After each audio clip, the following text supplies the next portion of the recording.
Good afternoon, and thank you for joining us. Today, you're here to get an early access to the results of Mutare's second annual Voice Network Threat Survey. The survey was conducted in person at 3 industry events and gained valuable insights from tech and security professionals across various industries. We're going to drop the link to the full media kit in the chat, including advance notice of the report, as well as the press release being issued tomorrow. Please feel free to take advantage of any of the contents there.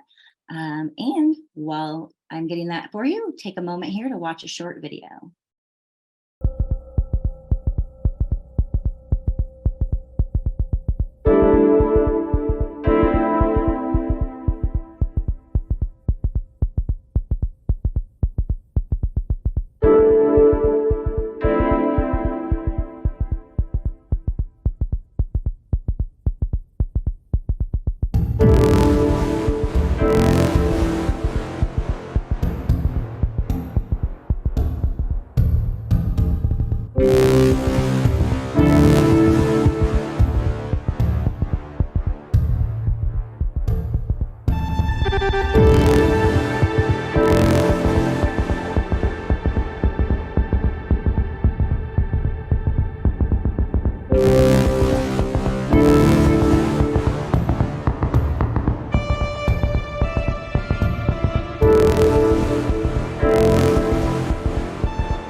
Great.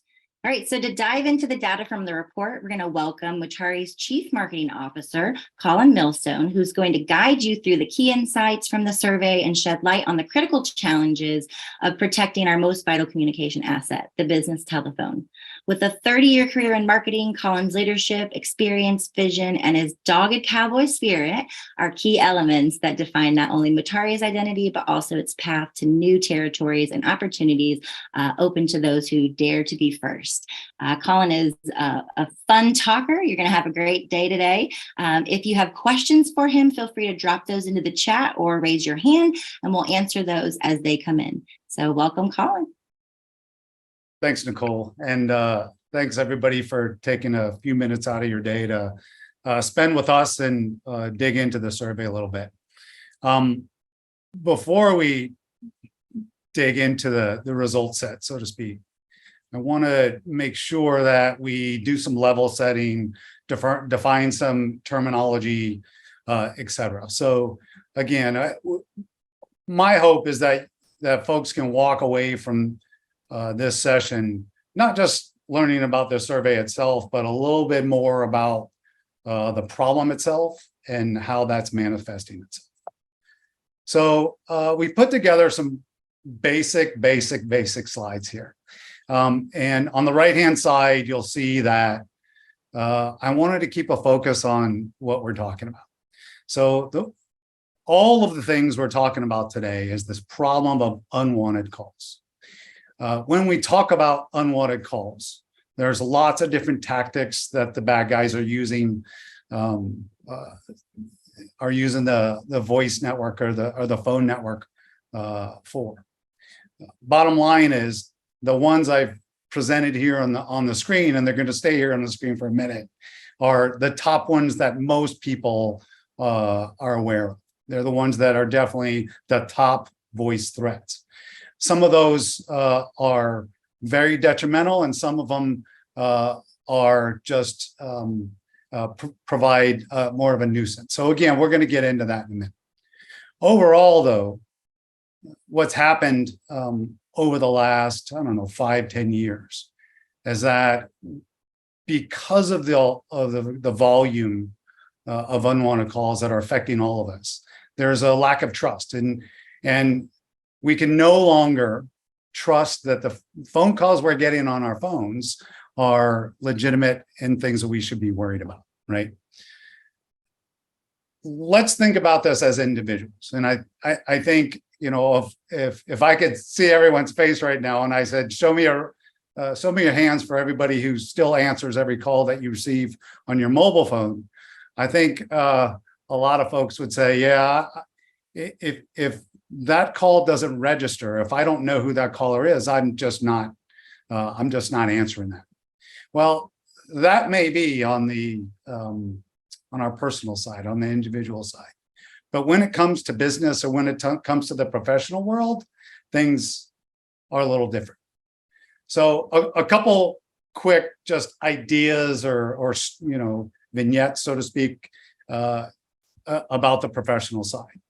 So if I'm looking for if my sink overflows and I need a plumber, and I call my local plumber and they don't answer the phone because I've never done business with them before, they've lost that service call because I'll just keep going.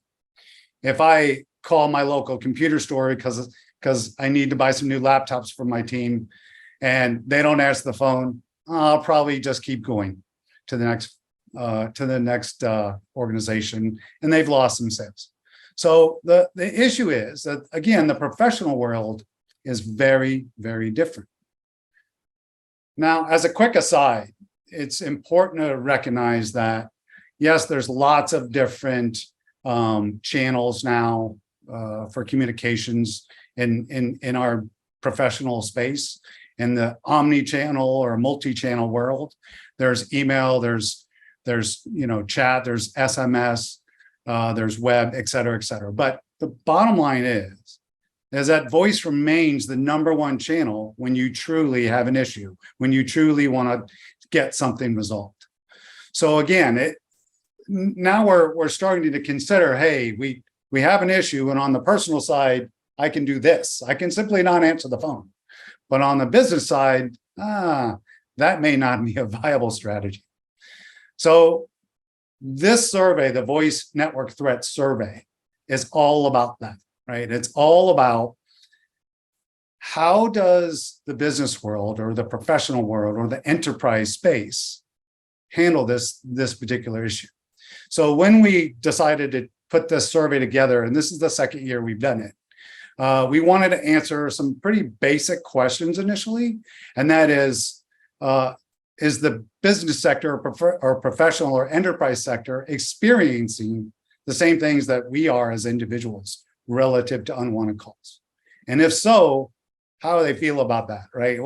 How has that changed their behavior, right? And lastly, in that realm is, okay, so now what are folks doing about it? What are organizations doing to protect and defend their telephone systems? Then we wanted to go a little bit deeper with the survey. We wanted to understand, do professional folks, does the business community understand the problem and understand the cause, right? And lastly, if they understand all that, do they truly understand how this is impacting the organization? What are the risks involved, right? So how does that manifest itself when this problem exists in the professional space? So as we begin to dive into the topic of unwanted calls, what we try to do is we try to simplify this, and we create two segments. So this is where I'm going to get into some basic terminology to try to, again, level set some of the narrative here. So again, unwanted calls overall, again, we have some threats down there in the lower right-hand corner. And a couple of those threats are highlighted now, right? So our two segments are nuisance calls and nefarious calls. So nuisance calls, spam calls, robocalls, spoof calls, these types of things. The bottom line is, these are, if your people are overwhelmed with too many unwanted calls, it reduces productivity and can reduce customer service. If I'm a call center and my various phone lines, so to speak, are clogged with these nuisance calls, then the real folks that really need help can't get through. So this is a significant problem. The other side is what we call nefarious calls, right? So again, nefarious calls, and we have a few ideas down here, a few of the tactics or threats down here. Phishing, which is also known as voice phishing. So phishing has been around for a long time relative to email, but voice phishing has become something that has really emerged in the last few years, right? Then social engineering and direct nefarious calls and spam storms, right? the bottom line is the way these things impact organizations. It can be anywhere from theft of data, a full-on breach, some type of financial scam, loss of credentials, loss of personal information, et cetera, et cetera. And again, we're just barely scratching the surface, but it's important to understand that, what are we talking about when we're talking about unwanted calls? The bottom line is whether it's a nuisance call or a nefarious call, these are still things that impact an organization's ability to get the job done, right? So in the next term, I want to make sure we're level setting at, and again, thus far I've talked about unwanted phone calls, right? Well, in the enterprise space, in the high tech space, we don't really say the word phone call because that's not highbrow enough, right? We want to reterm that, and what we call that voice. So we say these are our voice systems, whether that is a phone system, a collaboration system, et cetera. The bottom line is overall that's known as the voice channel, the voice network, or simply voice. Lastly, there's this term called threat vector, right? And this is I put on the screen a very simple definition. It's a way or path or avenue that the bad guys, cyber attackers, or bad actors can gain access to your organization, right? And there's a lot of different threat vectors. Part of what we're doing with this survey, the Voice Network Threat Survey, is that we're trying to shine a light that there is this threat vector that has been, I'd say, discounted or just overlooked relative to the voice system. If you remember and think about it, there's one network that allows folks 24/7 by 365 access to your people, right? Directly to humans, and that is the voice network. So again, these are things that we wanted to dig a little deeper. So when you take those terms and now let's take a look at what the survey is all about. The survey is intended to, again, validate, understand, find out information, how the voice threat vector is impacting enterprise class organizations. Again, enterprise class just means big organizations, lots of people, lots of tech, et cetera. So before I get into some of the findings, I want to go backwards a little bit, and our video did show this, right? But we did this survey. We conducted the survey at 3 of the world's most renowned, tech conferences, so to speak. Number 1, there was RSAC, and that was in San Francisco, and that's an enterprise security event, so to speak. Multiple days, lots of people, etc. Then at Cisco Live, which I think all of us understand, Cisco, big platform, substantial organization. Their annual event, Cisco Live, was in Vegas this year. And lastly, we attended something called Customer Contact Week, and that's a contact center focused conference. And it's important because, again, if there's anyone that has to answer the phone, is the contact center group, right? So again, when you think about our survey, we didn't just survey random people. We surveyed folks that should have more insight, right, than anyone else. These are innovative organizations that attend these events. These are really smart people that attend these events. So again, we tried to make sure we are surveying, I'll say, the best of the best, the best of the brightest.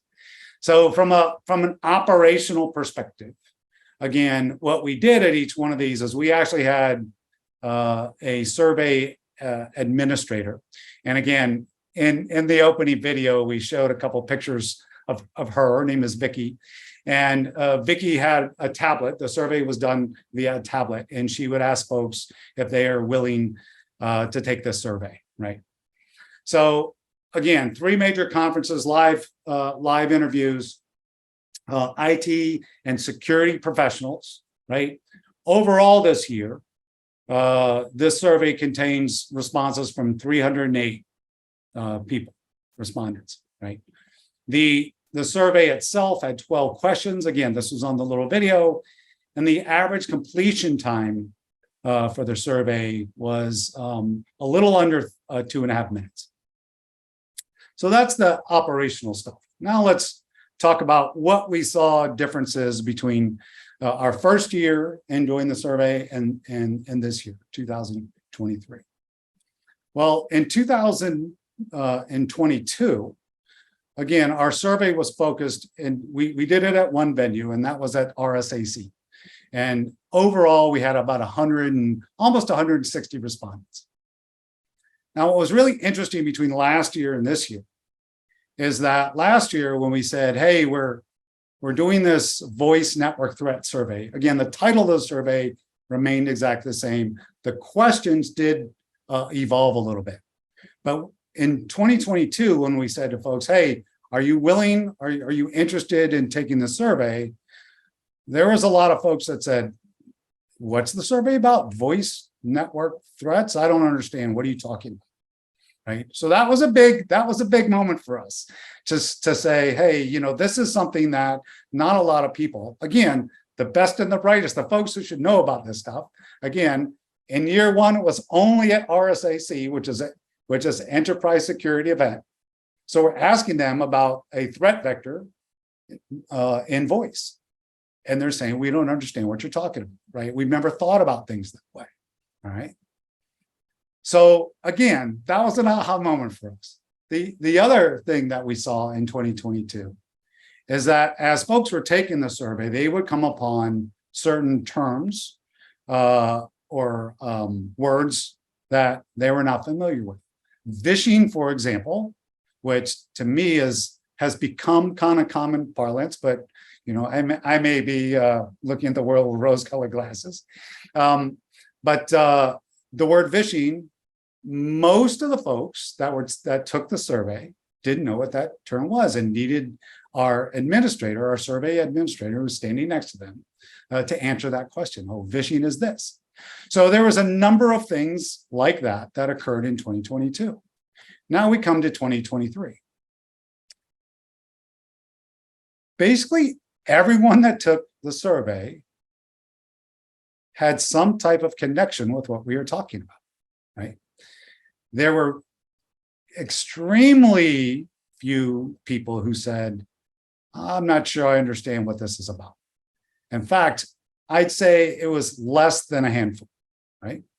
So again, what's really interesting to us is that just in the, I'll say the operational side of giving the survey, there are very few questions. And it shows that this issue relative to the voice channel and robocalls and spam calls and vishing, all of that is a lot more higher profile than it used to be. And folks are beginning to take notice, right? So again, that's a little bit about the 22-23 compare. Now let's talk about some of the data. And I am going to pull up some notes on the side because I want to make sure I get my numbers exactly right. Bottom line is, the first thing we looked at as we begin to see the raw numbers is we also wanted to slice and dice our audiences, right? Because some of the questions we're asking, of course, is about, hey, tell us who you are and what role you play and that type of thing. So what we did with that is we basically took our leadership categories, and there was two. So one of those multiple choice answers was C-level, another was senior executive. So we can lump those together and to say, okay, these are our leaders, right? Our leadership with direct decision-making authority, right? So overall, that was about 40% of our audience. So again, really good job on Vicky doing these surveys and getting the right people, within our group. But when we looked at the data, one of the most surprising things to me is that there wasn't a significant difference between what the leadership responded as their thoughts and beliefs and opinions, right? And the overall group, which I've done a lot of surveys in my life, and I've never seen a survey where leadership didn't have something that they believed was different from the so-called mass or the rest of the audience. So to me, again, step one or item one is boom, audience is all kind of, dare I say, groupthink. But anyway, so now let's talk about the data itself. So again, you guys are going to get a media kit. It has the full survey in it. It also has a couple other things to help folks understand the issue. So what I wanted to do was I wanted to pull out 4 things that I think were the most important, okay? So the very first one of those 4 things is that 100% of the people who responded to their survey said they and their organizations, again, they as business people, not as an individual, but as a business person, 100% of people said they're impacted by unwanted calls. Again, very few times in my survey career have I ever seen 100% of people say they're impacted. So again, this problem of unwanted calls, not only is it impacting our personal mobile phones, yes, the bottom line, it is having an impact in the business or in the enterprise space. Now, when we dig a little deeper into that 100% that said they're impacted, about 25%, just under 25% of the people said their solution was to no longer answer their business phone.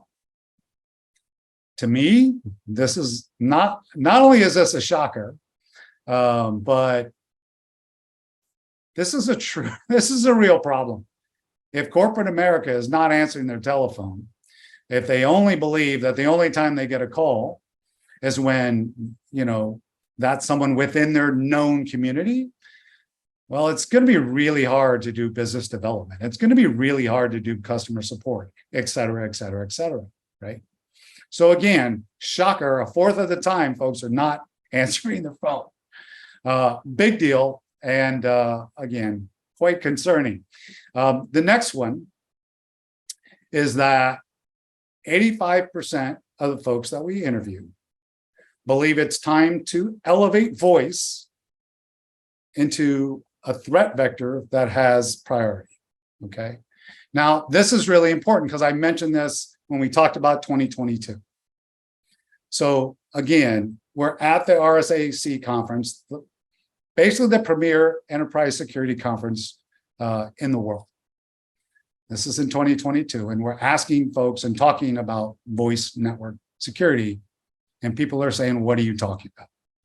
Fast forward to this year, where the great majority, 85% of these folks believe this is a real issue, our ability to trust our telephones, and we should do something about it, right?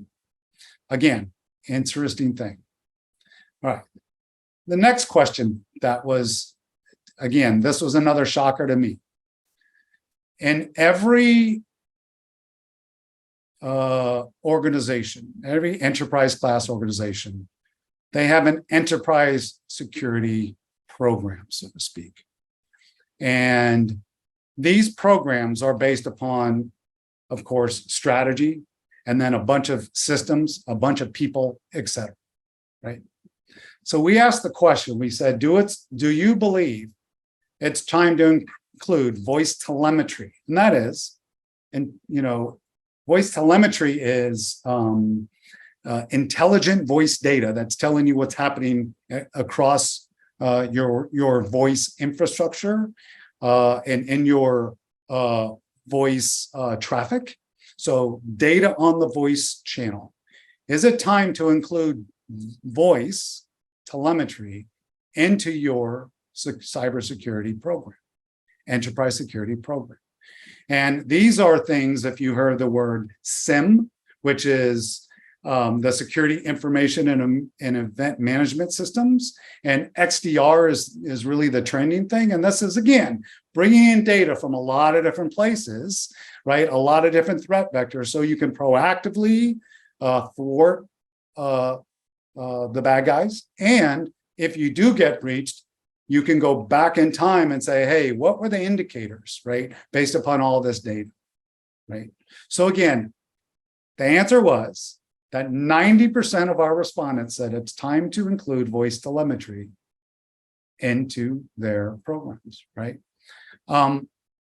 Here's a very high level concept of what a enterprise security and risk management program includes. And again, it includes network information, data center information, mobile devices, Internet of Things stuff, enterprise email, identity management, Active Directory, public cloud, endpoints, right?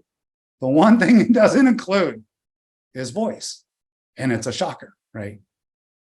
So again, we decided a couple years ago, after looking at this issue of unwanted calls, and we said, what the heck are folks doing about it, right?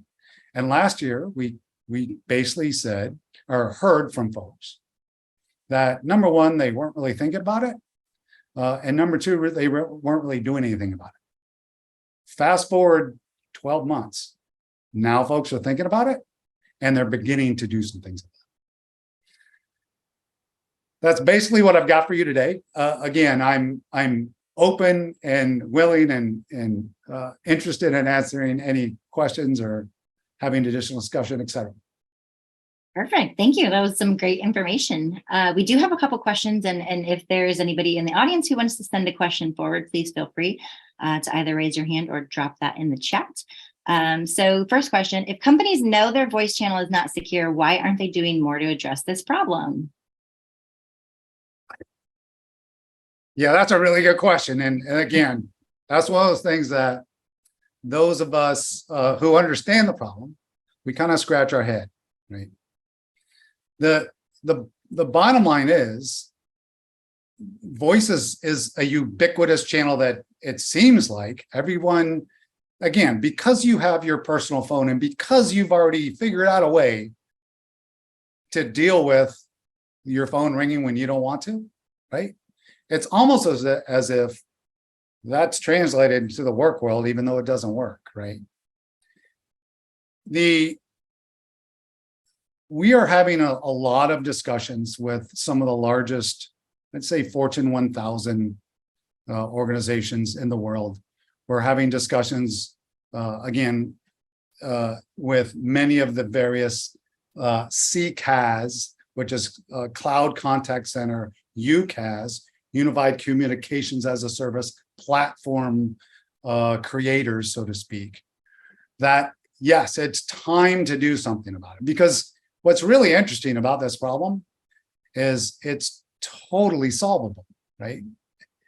We can stop those calls.